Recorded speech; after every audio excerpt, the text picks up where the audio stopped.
In 30 days, I doubled their subscription conversion rate. We made a minor change and we saved $40,000 in the first 30 days of working with that client. You can transform your entire business by just listening to the customer. So, Michael, I am super excited to be catching up today because you have one of the most fascinating backgrounds that I've spoken to in a while. And we've now spoken to over 30 entrepreneurs on their background. And so tell me a little bit about how we got here. Sure. I built this underwear company and we had mid 8-figure revenue. I started it from my, apartment with my roommates when I first moved to New York City. And I became this underwear guy, and people started calling me the underwear expert after building this company. And then when I sold the company, I decided what's a better name than Underwear Experts? Then I created another company called Underwear Expert, which became a subscription e-commerce company instead of just a regular, D2C company. And so I have that company, which, is pretty self-sustaining. And then I created another company where we do consulting for D2C companies. So I kind of combine my 2 decades of experience now and help other companies with operational issues and just overall how to run a modern day D2C company. And so it sounds like you had two different underwear companies. Yes. The first one was non-subscription. The second one was subscription. Yeah. So the first one was called FreshPair, and it was a traditional D2C. But what was interesting is that it was from 2001 to 2011. So competitively, brands weren't selling direct to consumer yet. Amazon at the beginning was not selling apparel. They were selling books. So we were in this the right place at the right time.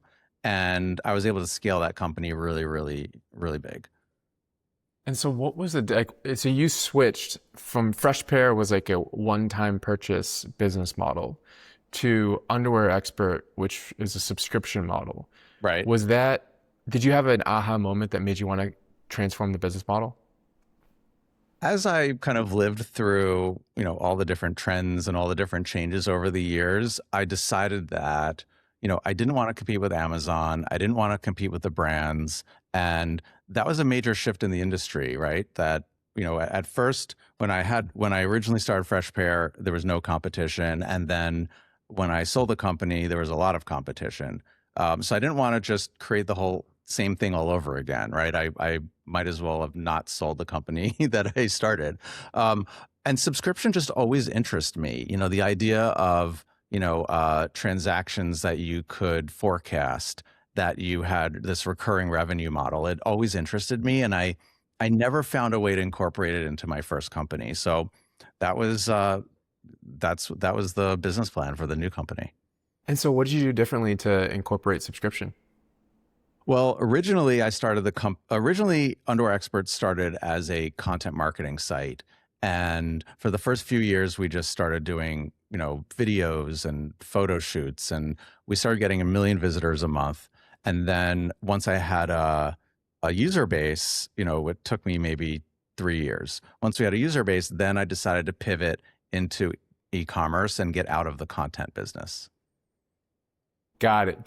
And so the subscription part then, was it subscription underwear? Yeah, it was subscription from day one because I did not want to compete with Amazon. I know the men's underwear business better than probably 99.9% of the people that are involved in it. So I knew what I needed to do. I knew what I needed to avoid. And I was very deliberate in, only doing subscription. That was very important. Now, a small percentage of our revenue does come from one-time buys, but we don't even really focus on that. Interesting. And so what was because I imagine that's hard. A lot of people are obsessed with subscription, recurring revenue, myself included, right? And so we're trying to figure out how to take an agency or an e-commerce business from a one-time placement to subscription or to recurring. What was your journey like on that? I'm sure you made a lot of mistakes trying to figure out how do you get people to buy underwear on a subscription. That doesn't sound like an easy task. So It's not easy.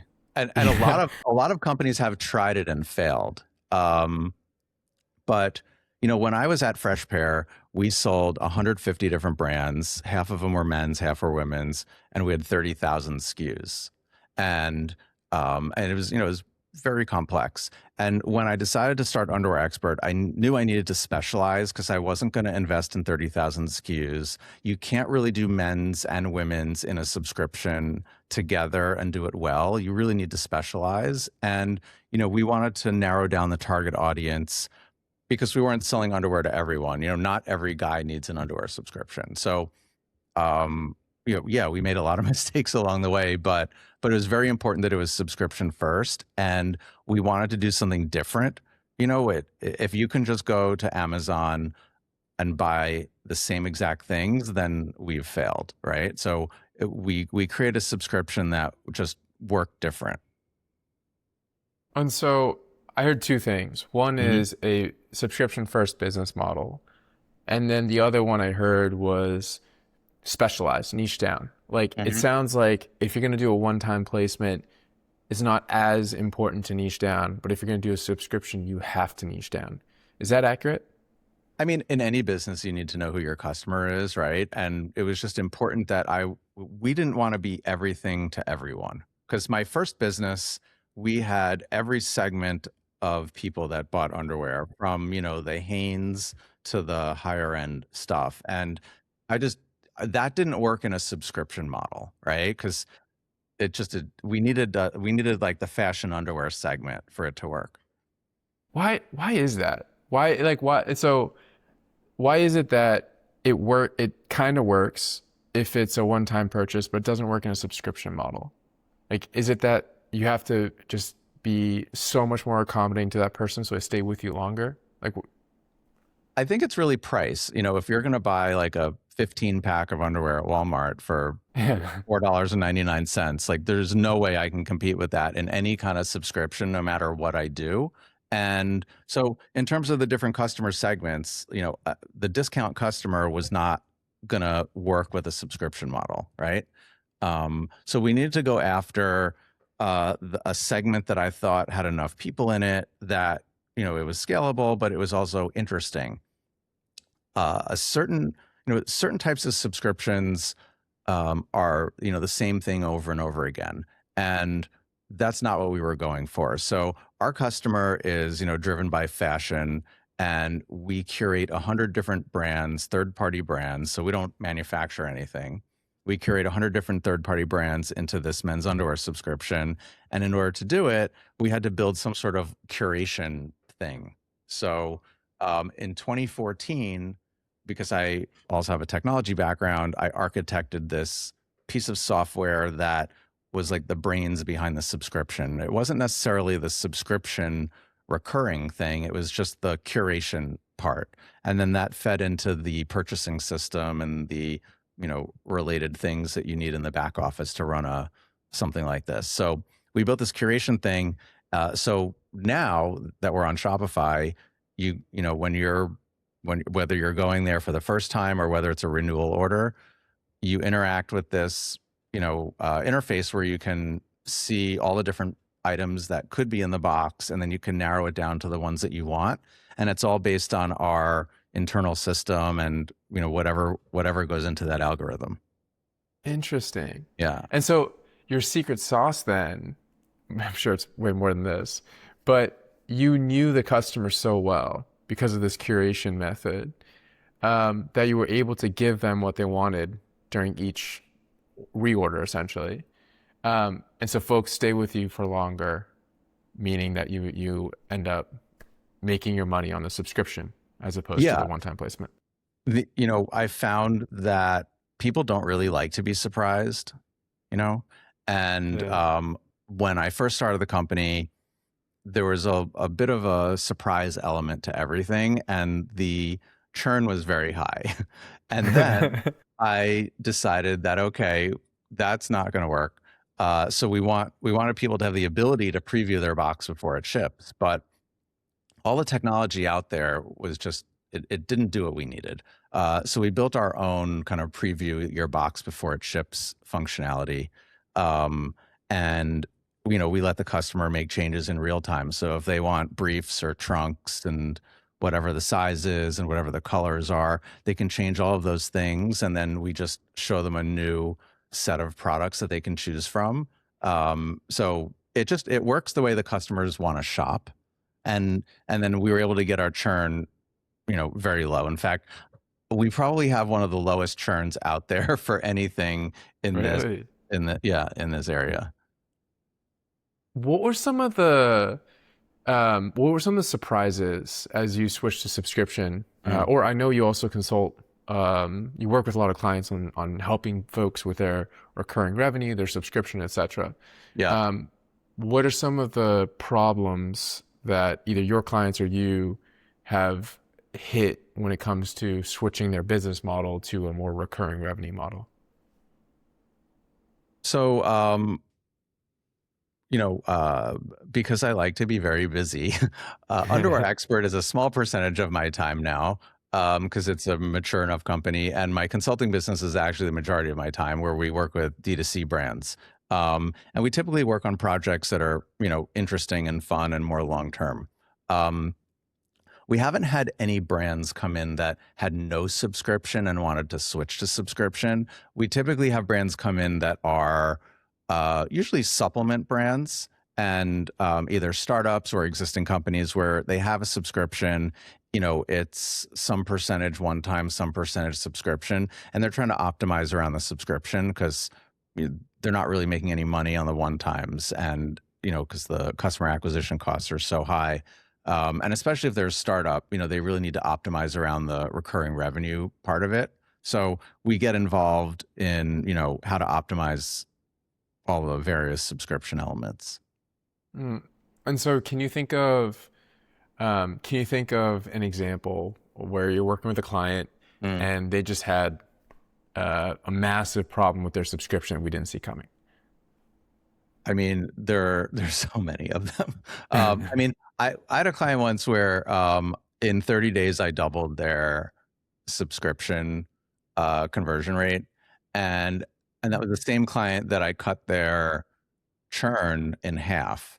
And I think a lot of times people start companies and they just don't know anything about subscription, and then they configure it however they want, or whoever they work with kind of just does whatever they think they're supposed to do. But unless you actually know what to do and have done it before, there's no way you're going to get it right. Your churn's going to be high.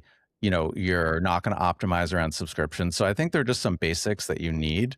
And then once you get some data, then you can optimize around that and improve it even further. What are the most common problems you see? In subscriptions, or Yeah, in I mean, subscription. I see a lot of problems. Um, most common problems in subscription. I mean, people don't really think about retention. It's kind of an afterthought, or they know they need to think about it, but they don't actually do anything about it. So I think that's one thing. But also, I'm a really big believer in listening to the customer. And sometimes if you just sit and read emails that customers are sending in about problems and kind of go through the customer service data, you'll learn more about the business than anything else. So a lot of times people have problems, they don't really know what they are. And, first you need to understand what the issue is and then figure out how to fix it. Yeah, interesting. Um, yeah, so I come from the agency world. And so in agencies, we have customer success folks to handle retention. But in ecom, has customer success hit as hard in ecom as it has in SaaS and agency space?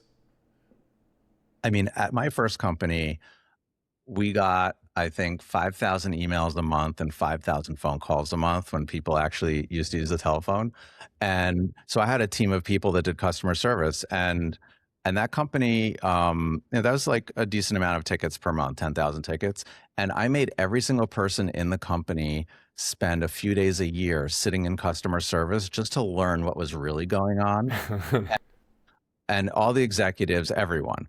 And then I would personally sit there for multiple days a year and just answer phone calls and answer tickets. And I mean, you learn so much. So, I mean, if anyone is not doing that, they should just start doing that. You can transform your entire business by just listening to the customer.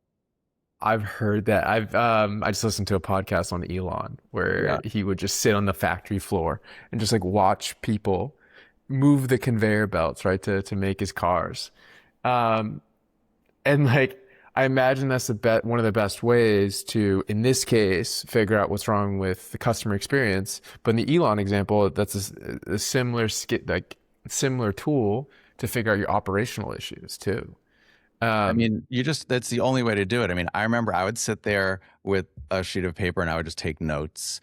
And I had so many notes that after listening to customer phone calls and emails that I was embarrassed that I had that many things I had to fix. And some of them were really difficult. Like people complain about things and all of a sudden you have to change your shipping methods and like it would have to do with warehouse things. And yeah, but you know, best thing you could do. what about so that makes sense for the customer experience and Yeah. keeping people along for attention. Mhm. Do you have any tricks to figure out where your issues are on the operations side? So that's what my consulting company really focuses on because you know, I don't want to be a marketing agency. There's like 5 million of them popping up every second. Um, and typically we come in and manage the marketing agency actually. But it's really the ops that are the most interesting. And I think if you're trying to scale a company and you're running into issues, it could be because the ops are broken, not that the marketing is broken. Um, so that's we focus on you know, we focus on the operational things a lot. Sorry, I forgot your question. How do you figure out what's broken on the ops side? I mean, I think the numbers just tell. Like the first thing I look at in any business is the financials. And if I don't trust the financials, then I have the financials redone so I can trust them. Because I want to know, you know, down to like the 10th of a percent what's going on where. Because that's how I can pinpoint, okay, your gross profit isn't high enough. Well, why is your gross profit not high enough? And then we can kind of deep dive and figure out why. And it could be an operational thing, and it's usually an operational thing, right? They could be discounting too much. They could be buying things at the wrong price. Shipping's not configured correctly. There's waste in the warehouse. There's like a whole bunch of different things that we kind of go through depending on the business and try to figure out, you know, where to deep dive. Do you look at that? Actually, it's surprising, but not surprising. And so, all at What part once. is not surprising? Well, obviously, it makes sense that the financials are the lifeblood of the business, right? You look at Yeah. that to find problems, Mhm. but I wouldn't have thought to look at that to find the operational problems. That's where that was interesting to me. Because when I think about the Elon podcast is fresh in my mind right now, Sure. and so like looking at from his perspective, looks at like the theory of constraints, which is like, okay, how quickly does inventory go through to be created and output, etc. And that's how I look through my agency as well. Like when you put in an order, how quickly does it go through each stage, and where's the constraint? Um, do those two methods kind of come together in your world, or are they separate? I think at D2C it might be a little different because, you know, when an order goes into the warehouse, it usually ships same day, right? Assuming your warehouse is doing what they're supposed to. Um, but like the devil's in the details, and a lot of times, when you're trying to find the issues, you know, they're kind of buried. You know, like you need to, for example, um, your returns are too high. You know, that's not an easy thing to fix, you know, or maybe you're discounting too much. Well, you can open up a can of worms with discounting too much. That could be that you're running sales. It could mean that your email strategy is like generating automatic coupons and they're too high. There could be like a million different things about discounting that could cause your gross profit to decrease. Um, and with a subscription company, you know, it's even more serious, right? Because it's the same thing on repeat. Um, but yeah, I mean, I've always liked to just go into the weeds on things. Yeah. You know, at my first company, I learned how to do every job in the company because that's how I could manage it. And so that's just how my brain works. You know, it's very like operationally oriented. So Yeah, interesting. And so tell me, Because again, I'm more familiar with the agency world, and Mm, for us, you put in an order. So we have a recruiting agency. You put in an mhm, order for, say, a project manager, right? mhm. Um, so we have to go through step one, which is launch the ad. Step two is vet all the people. And step three is interview, right? And each one is a stage. I see it kind of like a factory. In the e-commerce world, it sounds like it's not the same. It sounds like that process, the stages of the factory is small, and so you focus on other parts. Like, where does the operation start and end for you guys? So I think it depends on the company. So, at Underwear Expert, we have a million processes and automations that are built that run the inner workings of the company, mostly around buying merchandise because we're working with 100 different vendors. We buy in the strangest, most complicated way possible because we have a subscription that's based on variety, and if you're getting variety, then you're never buying the same thing twice. So there's no replenishment purchasing. It's just buying a lot of new stuff at all times. And we have to inventory every combination of everything. And then our algorithm kind of helps us figure out how to do that. So we're not overstocked. So we have a lot of processes around analyzing and ordering merchandise. And then that feeds into marketing because whatever it is that you're purchasing, you're marketing, right? Plus whatever, Yeah. you know, evergreen holiday calendar you have. So that's where most of our processes lie. Most D2C companies will outsource their fulfillment. Unless they're doing a few $100 million a year, it's cheaper to outsource your fulfillment to a 3PL than to be in the warehouse business also. Yeah, yeah, We don't really get into how to manage the warehouse. I mean, I could open a warehouse and manage a warehouse if I had to, but this is the yeah. last thing I want to do. You find a really good warehouse partner, and sometimes you have to get involved in certain things, like for the subscription, it's a little more complicated.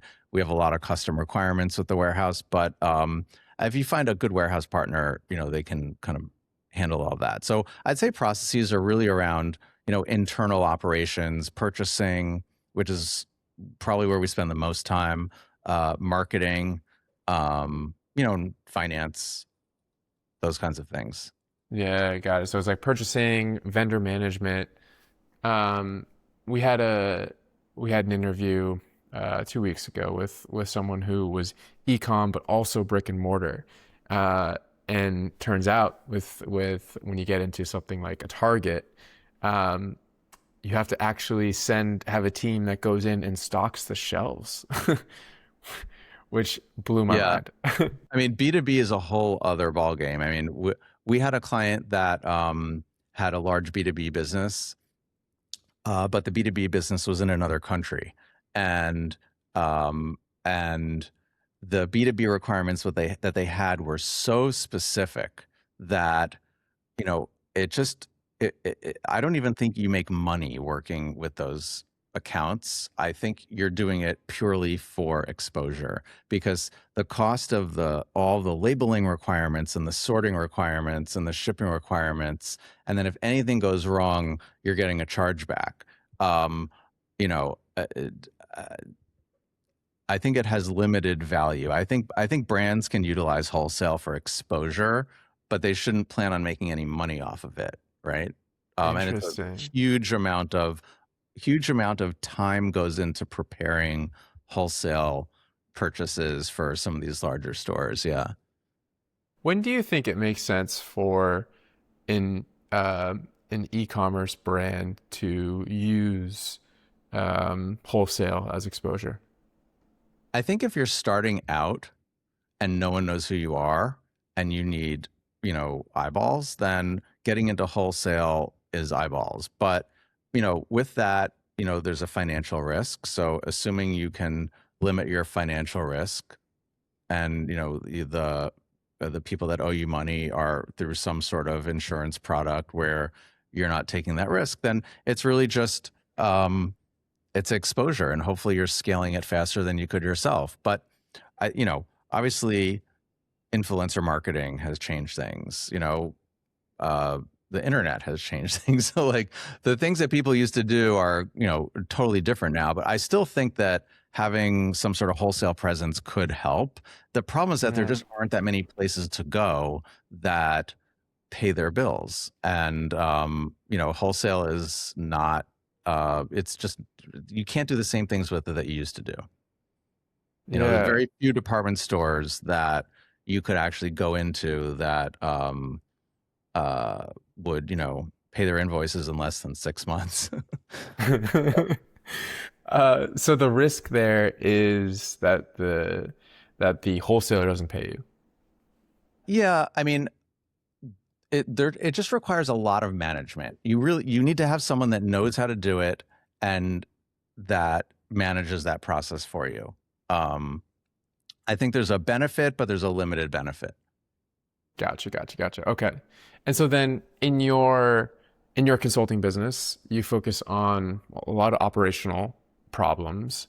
And you said a lot about inventory. Like I know you mentioned before that you help Yeah. people find inventory they didn't even know they had. Like how is that? That's crazy if that's a problem.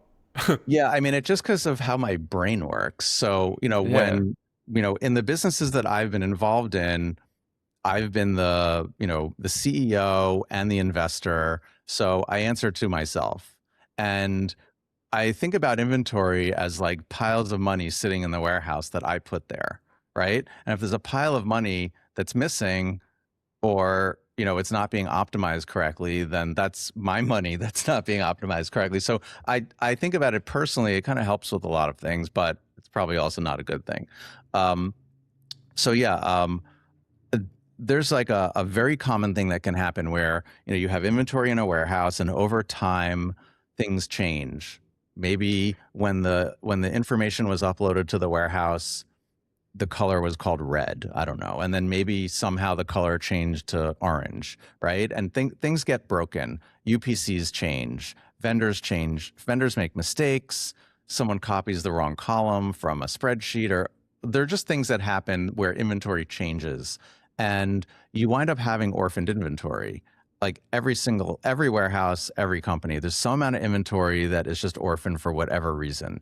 Maybe you have two items with the same exact UPC because something got screwed up along the way, right? You can also have inventory that does not have UPCs, which, warehouses don't know what to do with that. So whenever we go in and kind of look at warehouse situations, we try to look at what the warehouse has versus what, let's say, Shopify has. And whatever that difference is, those are the problems that you have to figure out. And Huh. sometimes the problems are significant, and sometimes it's $1,000 worth of miscellaneous issues that you probably knew you had. But it really just depends on the business. And so is this common in terms of like, so if I have a e-commerce company and I use a third party to handle my warehousing, this issue still pops up a lot where I look at Shopify and I look at that third party warehousing and there's just a massive delta. I mean, I don't think I think it's probably better if you use a third party warehouse, because if you don't, then you don't have the systems in place to even keep the inventory accurate. But I mean, I had a client who had a warehouse that they ran themselves, and they did it to save money, and it was probably a good decision at some point. But they never really innovated the technology there. So the people working in the warehouse knew what the products were. They didn't scan a single barcode in the entire warehouse. They just had people that knew the items, but they had thousands of SKUs. And how do you even like know how accurate your orders are if you're not tracking anything, right? And then you go to move warehouses and you have chaos because you don't even know what problems are. You don't even know what the problems are because you don't have you're not even tracking things. So yeah, I think any company, whether they're running it themselves or whether there's a third party running their warehouse, there's some amount of inventory that is not saleable for whatever the reasons are. And that's how you find an extra $100,000 in a And warehouse. it's not sellable because it's broken. I imagine there's a lot of breakages too. Yeah. And So yeah. I could tell you, so like, for example, we'll upload some products that we're adding to the website, and the information that we get is just wrong. So those Yeah. UPCs are uploaded, and for whatever, or someone copies something incorrectly, right? And then, so that's one thing. Another thing is a vendor, even if you have the right UPC, when the vendor sends you the merchandise, sometimes it might be different. They might change it for some reason. They might make a mistake, right? Or you have situations where you think it's a medium, but the large is in the medium and the medium is in the large because someone just switched something. So like you're always going to have issues. And I've always dealt with apparel, and with apparel, you have sizes and colors. And I mean, I remember when we sold bras, we had 25 sizes per color. And I mean, there's something that can go wrong. So yes, Yeah. there's everyone that has apparel has stuff in their warehouse that is probably not saleable or needs to be fixed. Yeah. And so I imagine in a warehouse, you've got breakages, you've got just people not scanning stuff. Like there's a lot of issues there. Um, Not what about when you, necessarily. Most warehouses scan everything twice. That way, if the first one had an issue, the second one doesn't. And by the time something comes in and then goes out, it's been scanned so many different times. So that's not usually the issue. The issue is usually when the inventory comes into the warehouse for the first time, they don't scan something, or they blind receive it in, or there's something goes wrong in the initial receiving process, and then everything down the line from that, has an issue. um, got it, got it. And that's more common than people think. I've seen that. I've also seen things where receiving is perfect and shipping is perfect, but then the inventory management in between is where the problem is. So it's either the receiving, the inventory management, or the shipping. Like one of Which those one's more, will yeah. be the And weakest link. which one of those three is most common? Is it receiving, inventory management, or shipping? So I've worked with, I don't know, maybe 10 warehouses in the last 25 years. And receiving is the hardest, Hmm. because if you're working with, you know, thousands of different SKUs, you can't possibly know all the vendors and know all the products, right? So receiving can get very complicated depending on how many SKUs you have. Um, I think that's the hardest. The thing that requires the most, processes and management is just inventory management. Like the managing of the inventory, it just has to be done right, and it can't be lower level people trying to figure it out. That they just need to have a process and a system for all the different things that pop up. And typically, if outbound shipping is problematic, you move warehouses because you can't afford to not ship your orders. Interesting. Yeah. And you mentioned earlier with the shipping and with outbound, you also found like $250,000 in freight costs there. But yeah, What was that story? so one of my favorite things to do, I don't know why, but is to audit freight, because when I look at your P&L, like first of all, like I'm trying to justify our consulting fees, right? And I need to be saving you money and making you money. So I can't just be spending, right? And so when I first get a client, we look for easy wins. Like, where's the low hanging fruit for this client? And typically it's warehouse things. So what we do is we analyze their outbound freight for all their B2C orders, and then we try to figure out if it's optimized or not. So typically warehouses make money. They will mark up the freight, and they'll also charge, pick pack fees and storage fees. So you might have really cheap pick pack fees, but then there might be a really big freight markup. So there are a lot of different ways for them to do it. So we get all the data, we put it in a spreadsheet, we compare it to, all the other things that we've done and all the things that we know for the last 2 decades. And then we come up with we tell them directionally, okay, these are the things that are wrong. These are the things that could be optimized. We may not know exactly what could be optimized because every warehouse is going to be a little different, but we'll know that, okay, these shipping methods are wrong and they should try these other ones. And yeah, we could usually save, decent money by doing a freight analysis. What are some common shipping methods that are just no good? Um, it's not that they're common shipping methods. It's that sometimes, for example, I had a client that worked with a large department store in a marketplace, scenario. So the department store website generated sales and it fed through to their Shopify. And they had every single one of those orders set to UPS ground. And then they had all the expedited ones set to 2-day air. So we went through, I think this was the first thing I did with a client. And just that one channel, we made a minor change and we saved $40,000, I think, in the first 30 days of working with that client, No because, way. you don't need to send things second day air. You can send things through priority mail and lots of other services that get there the same amount of time and are cheaper. And UPS Ground has a residential surcharge, a fuel surcharge, and you don't need to use it depending on the weight of the item and where it's going and what you want your time in transit to be. So we were able to just save, like, that was the first thing we did. And then we went back and we saved them a few $100,000 by optimizing the entire kind of D2C freight in the United States. Yeah, it was very interesting. Kind of that was a very interesting project.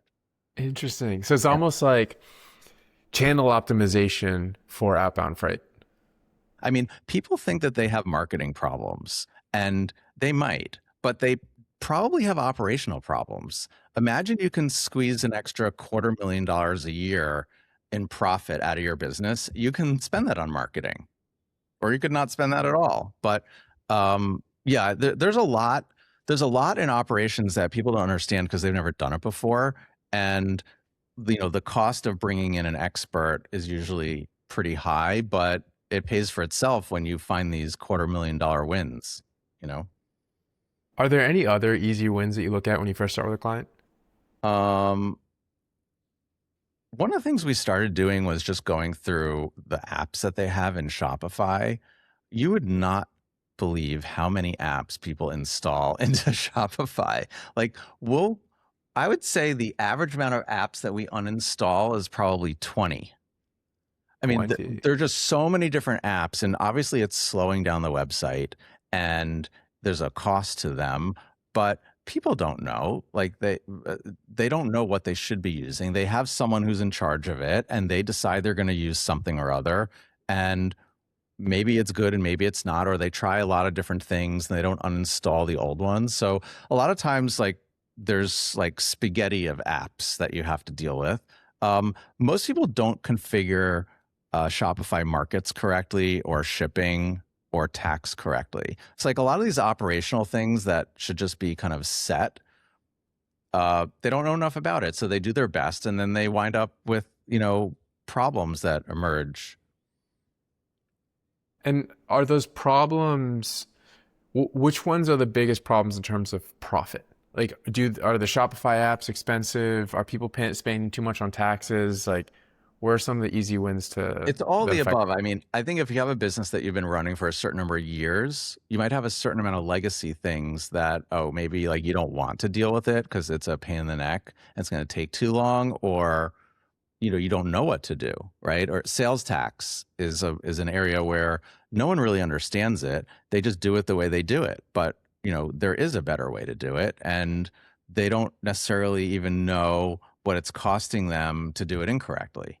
And then you have a Huh. lot of these things that just stack on top of each other in terms of problems, like Yeah. international shipping. I mean, there's a yeah.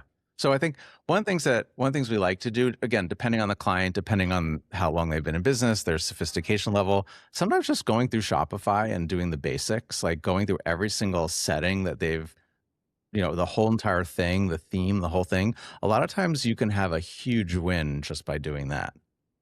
Okay, so imagine you start with a new client, and you want to get some quick wins in the first 30 days. Mhm. What are the buckets of things that you look at? Quick wins. First, make sure Shopify is set up correctly. It probably isn't. Warehouse. Make sure warehouse is configured in an optimal manner with Shopify. Um, you know, it's possible it's not. I mean, I wouldn't know till I look at it. And then go through every single app that is being used and figure out what it's doing. Is it set up correctly? A lot of times brands will do a lot of customization on things, And it's that customization that is causing the problems. You just roll everything back to like its default state and it might perform better. So, I like to think about it as the foundation of a house, right? If you have cracks in the foundation, it doesn't matter what you put on top of it. It just is not going to stand up, right? So we first fix the foundation. The foundation is the financials, the Shopify settings, the basic warehouse setup. Like, first, I need to know that all those things are working correctly. Then we can work on the more sophisticated projects. But for us to come in and try to do a very complex project when Shopify is not set up correctly, there's no point in doing that. It's just not efficient. What are the buckets you look at on the financials or the business model side, like churn and gross profit, et cetera? Like, Yeah. what do you look at? Depends on the type of business, obviously. First, are the financials accurate? And in every single client I've ever worked with, there's been at least one thing that needed to be changed. So, a lot of times, again, there's someone doing the financials and they're doing it the way they're doing it, but they're not familiar with how Shopify works, or they're not familiar with how something works. So you wind up with data that is not correct. So that getting accurate data has definitely been the number one issue in all the financials I've ever seen, regardless of the type of company, subscription or not. Yeah. And then the more sophisticated the companies, the more kind of special things they have going on that you have to figure out. Companies that are founder run are even more interesting because money can move around in different ways that are not standardized, and you have to kind of just follow it. So financials are very interesting. I probably can't say anything else. The things that I look at in the financials, though, are, I mean, a lot is told by, that gross profit number. And then within gross profit, breaking out COGS, fulfillment, all the different line items, and kind of looking at them trended over time. How are they changing? Why are they changing?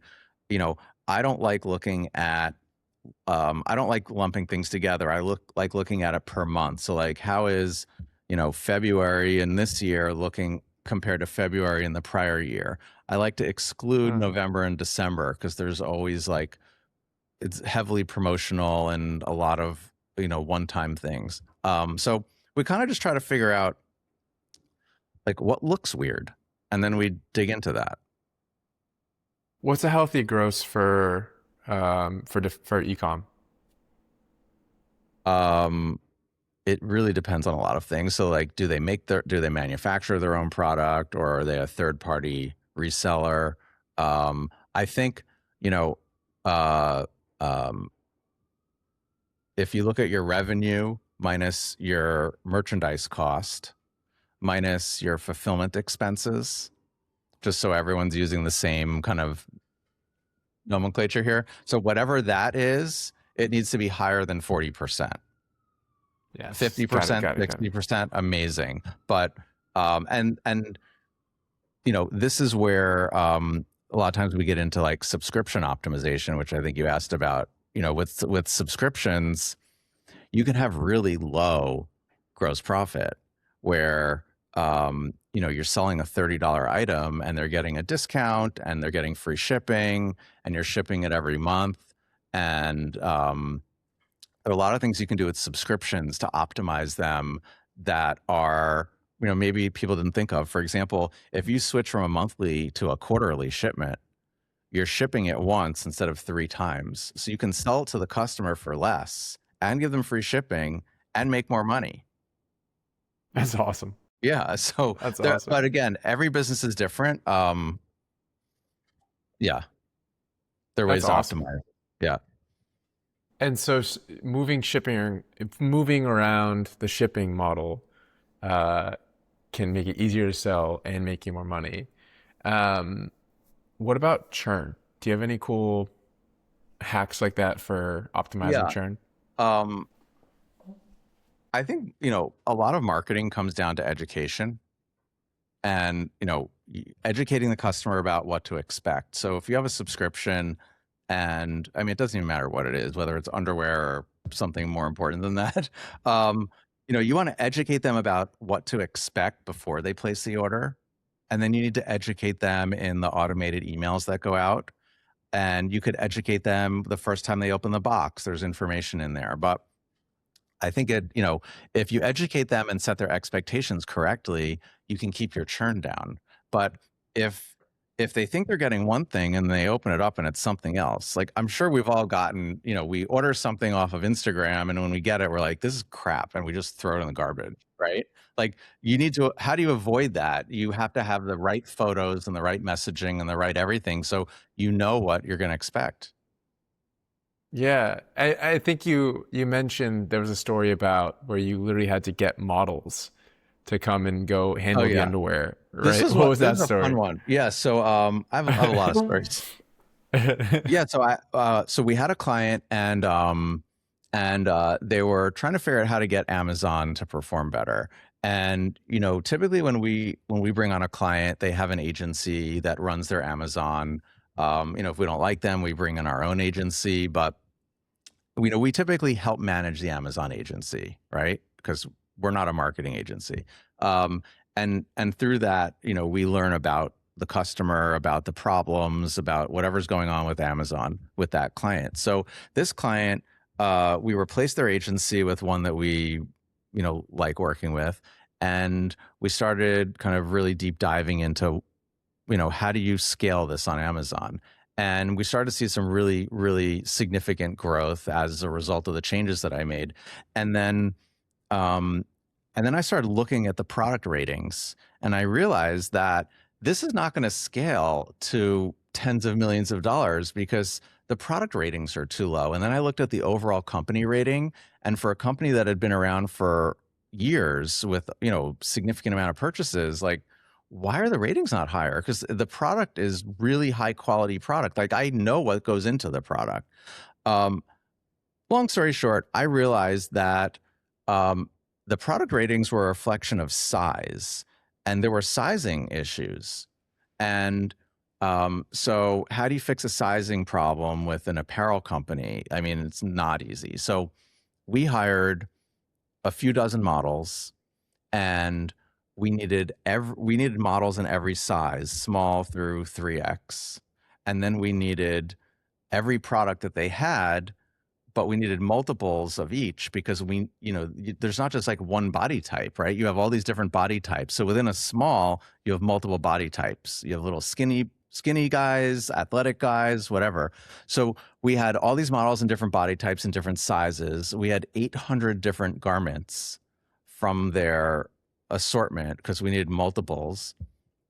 Um, and there was like a multi-week try-on project with a huge team of people and measuring every little detail of everything. And yeah, that was my way to fix Amazon ratings. Um, It just I mean, they still have not seen the impact of that because, you know, uh, if anyone deals with an apparel company, you get samples and then you make changes to those samples and you get more samples. So you could have multiple rounds of fit samples. And then once you approve it, you get the inventory 6 months later and you still have inventory that you haven't sold from the old sizing. So a turnaround project like that is probably a 12 to 18 month turnaround. 12 to 18 months to turn around reviews Yeah. on Amazon? Yeah, because think about it. We had to spend a few months working on this project to get to a point where we could even place the order with the new sizing. And then you have to wait 6 months to get the inventory in. So that whole entire thing is like 9 to 12 months. And then you still have inventory in the warehouse with the old sizing, which you have to sell first. So it's a significant, I mean, this is apparel companies design their next collection 12 to 18 months in advance sometimes.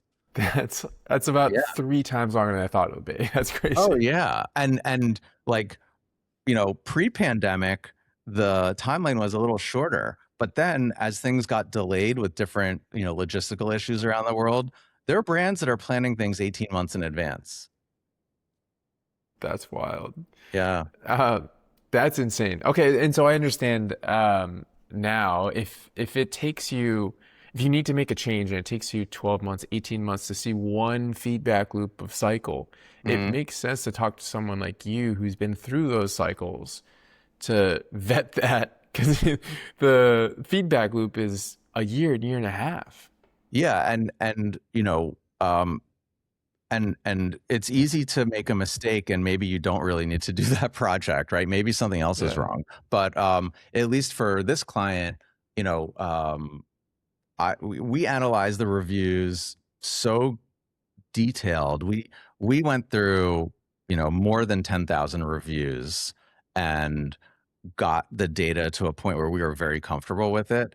And we spent, uh, I think that was one of the largest projects we ever worked on with that client. It was a multi-month project where we, got down to this in-person, fitting. Um, yeah, it was wild. That's It's awesome. gonna have That's a awesome. huge impact once those results kick in. Like, it might be one of the most important things that they will ever do in the history of their company. Yeah. That's awesome. Yeah. Um, well, awesome. I mean, let us know when that comes out for sure. Yeah, I can't wait to see. Uh, well, cool, Michael. This has been great. We've had a lot of ecom folks on the pod, Mhm. but I think your ability to dive that deep into these stories has been incredible.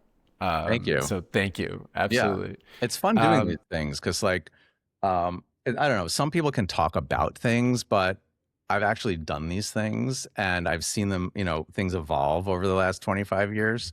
Um, yeah. so yeah, it's nice to be useful, I guess. Yeah, that's why we have these conversations and like actually get into the depth of it from that Yeah. perspective. Yeah. So cool, awesome. Where can people find you? Um, you can find me on our website, which is mkinc.com, just my initials, or on LinkedIn, just search for Michael Kleinman, and we'll put a link in the bio. Sounds great. Sounds great. Well, appreciate having you on. Thank you. Thank you.